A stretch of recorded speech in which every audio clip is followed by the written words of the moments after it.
Welcome to the afternoon of Christmas Eve, 2021. Incredible, but here it is nonetheless. I'm going to pick up where we left off last Friday, which was with Charles Dickens' A Christmas Carol. The bell struck 12. Scrooge looked about him for the ghost, and saw it not. As the last stroke ceased to vibrate, he remembered the prediction of old Jacob Marley, and lifting up his eyes, beheld a solemn phantom, draped and hooded, coming like a mist along the ground toward him. Stage 4, the last of the spirits. I am in the presence of the ghost of Christmas yet to come, said Scrooge. The spirit answered not, but pointed onward with its hand. You are about to show me the shadow of things that have not happened, but will happen in the time before us, Scrooge pursued. Is that so, Spirit?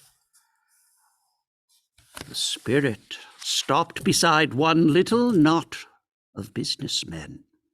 Observing that the hand was pointed to them, Scrooge advanced to listen to their talk. No, said a great fat man with a monstrous chin. I don't know much about it either way. I only know he's dead. When did he die? Inquired another. Oh, last night, I believe.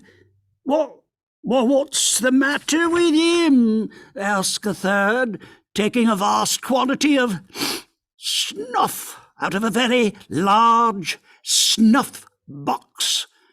I thought he'd never die. God knows, said the first with a yawn.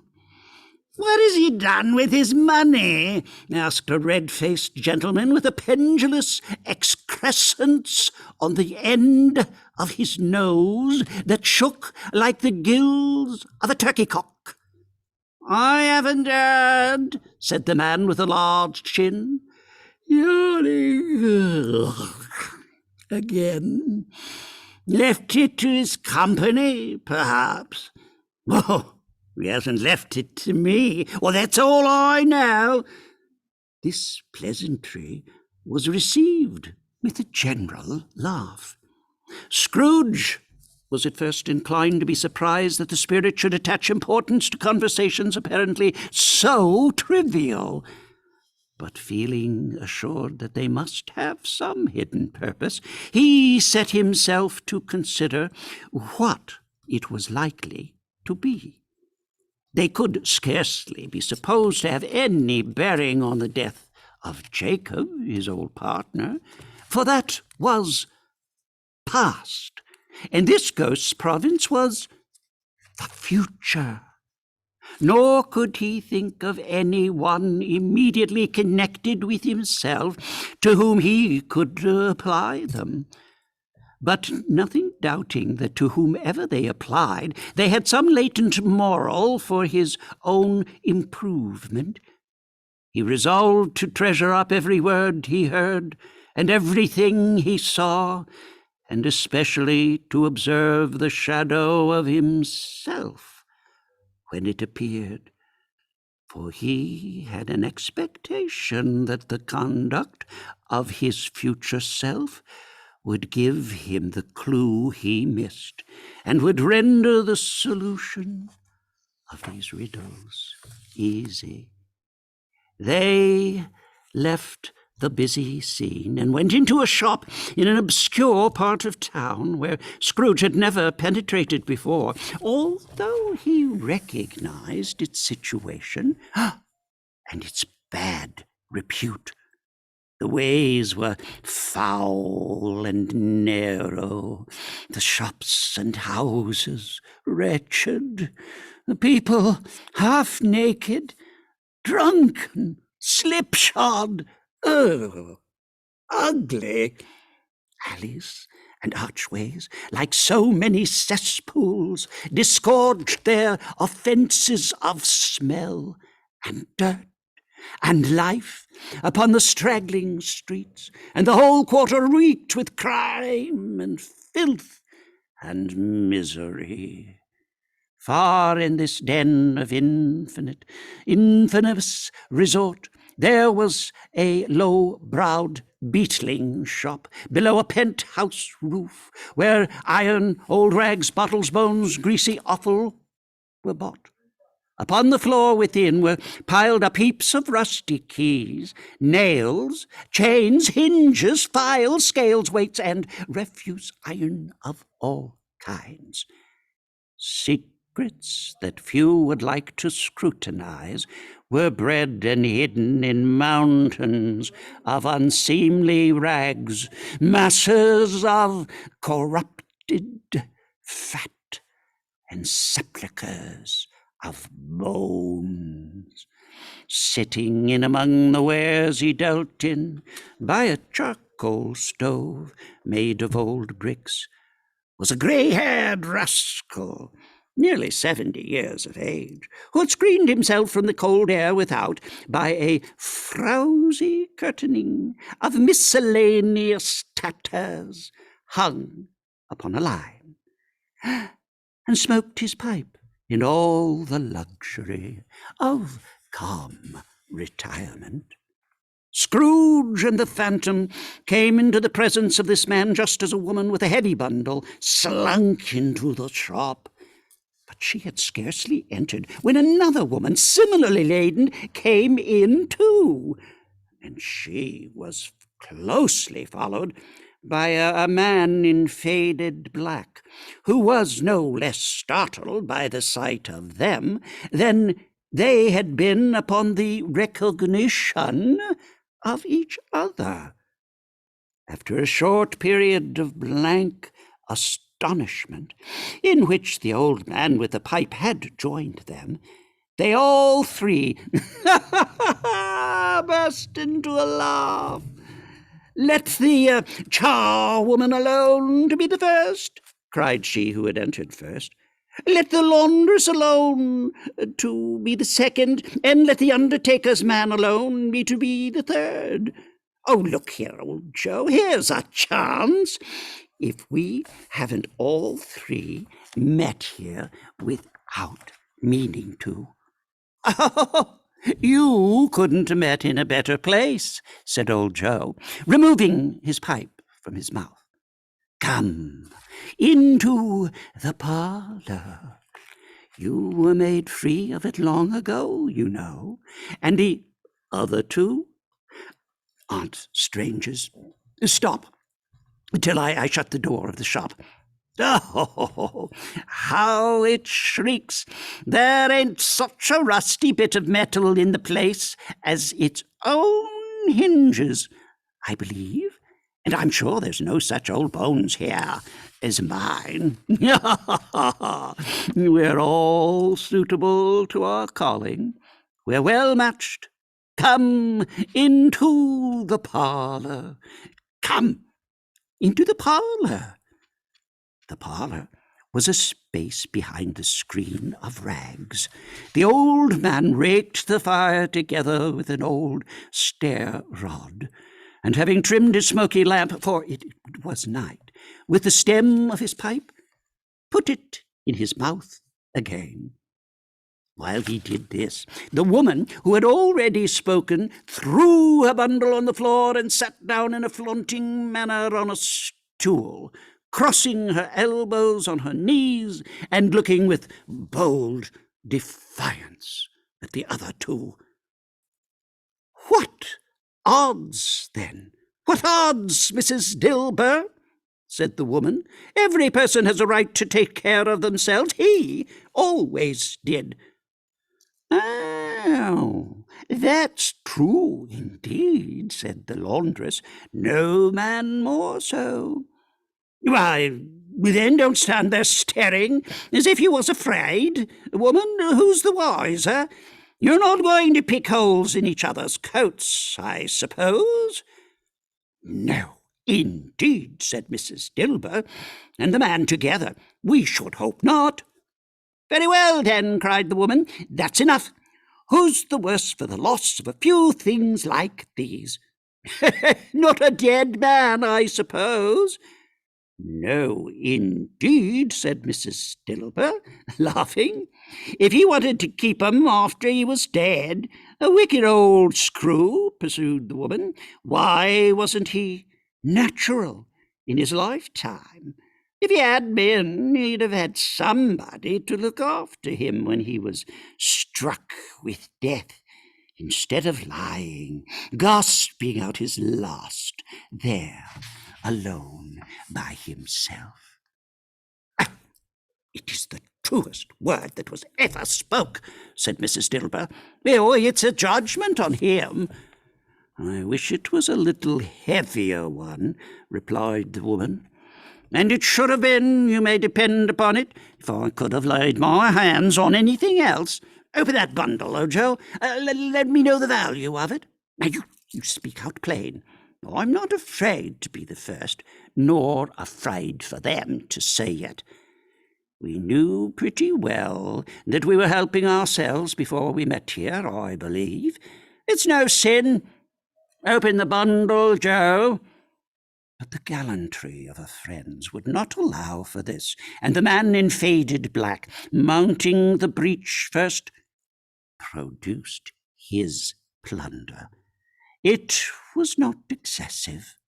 A seal or two, a pencil case, a pair of sleeve buttons, and a brooch of no great value were all. They were severally examined and appraised by old Joe, who chalked the sum he was disposed to give for each upon the wall, added them up into a total when he found that, well, there was nothing more to come. That's your account, said Joe, and I wouldn't give another 6p if I was to be boiled for not doing it. Who's next? Mrs. Dilber was next.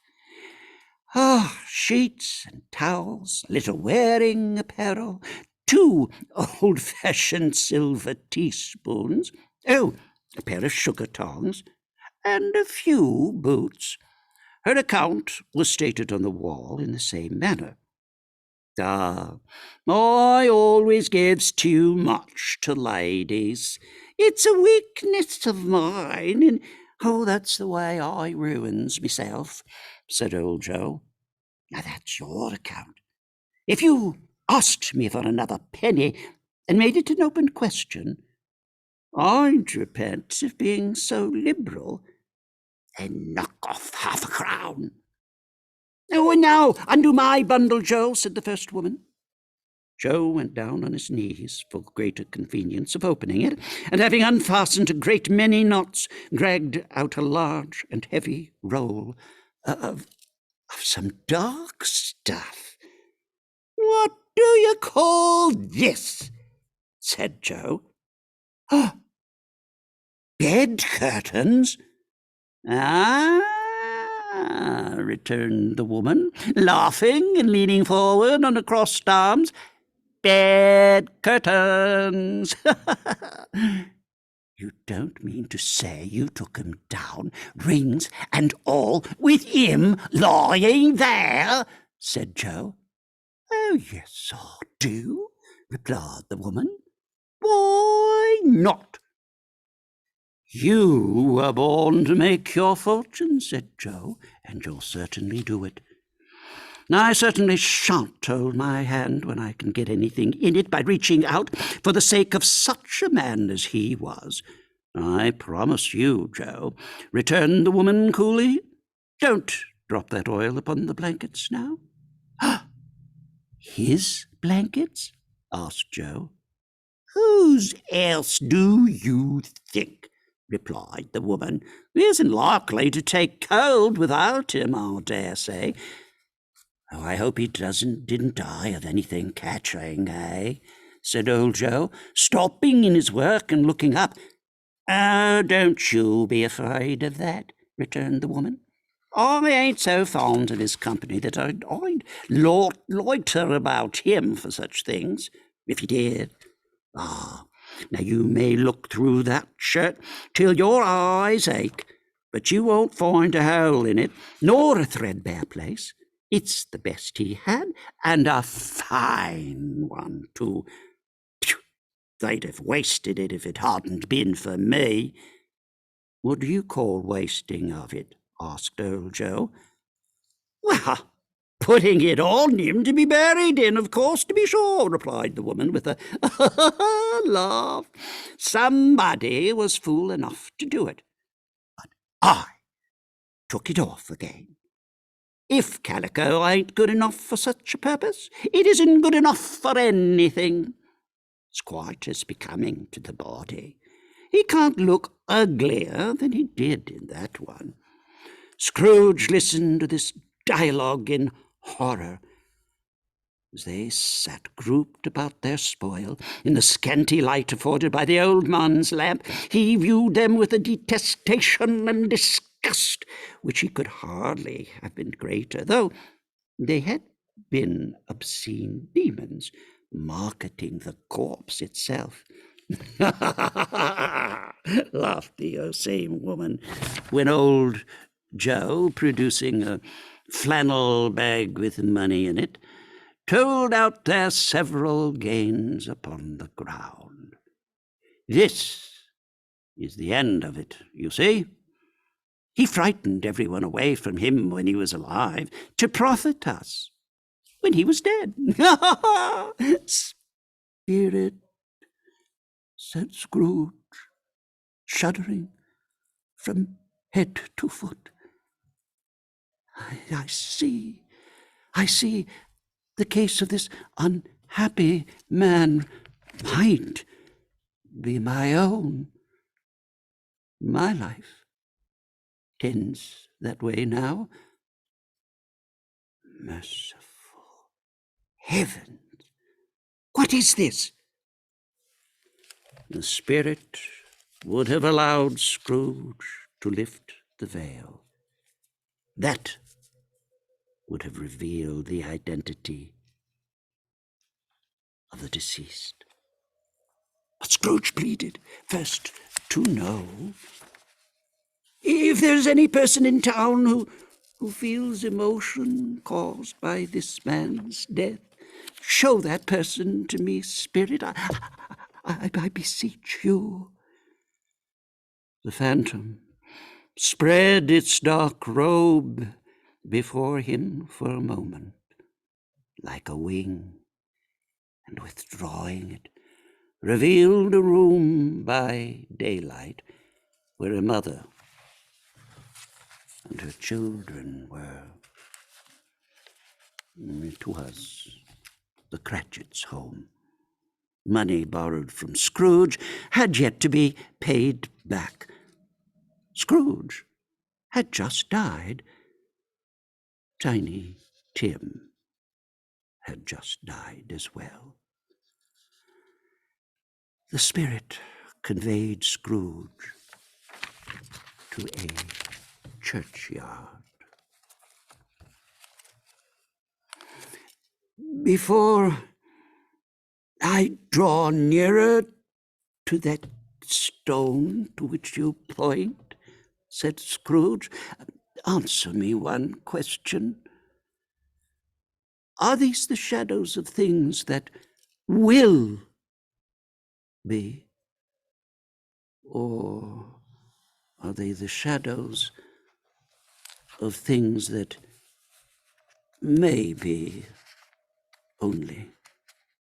Scrooge crept toward it, trembling as he went, and following the finger, read upon the stone of the neglected grave his own name, Ebenezer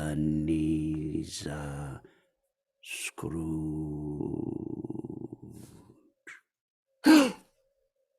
"Spirit," he cried, clutching at its robe, "hear me, I am not the man I was. I will not be the man I must have been but for this intercourse. Why show me this if I am past all hope? I will honor Christmas in my heart and try to keep it all the year. I will live in the past, the present, and the future. The spirits of all three shall strive within me, and I will not shut out the lessons that they teach. Oh, tell me that I may sponge away the writing on the stone." Holding up his hands in one last prayer to have his fate reversed, he saw an alteration in the phantom's hood and dress. It shrunk, collapsed, dwindled down into a bedpost. Stave 5. The end of it. Yes, and the bedpost was his own. The bed was his own. The room was his own. Best and happiest of all, the time before him was his own to make amends in. Oh, I will live in the past, the present, and the future, Scrooge repeated as he scrambled out of bed. The spirits of all three shall strive within me. Oh, Jacob Marley, heaven and the Christmas time be praised for this. I say it on my knees, old Jacob, on my knees. He sends a boy to buy the biggest turkey and has it delivered to the Cratchits for their Christmas feast.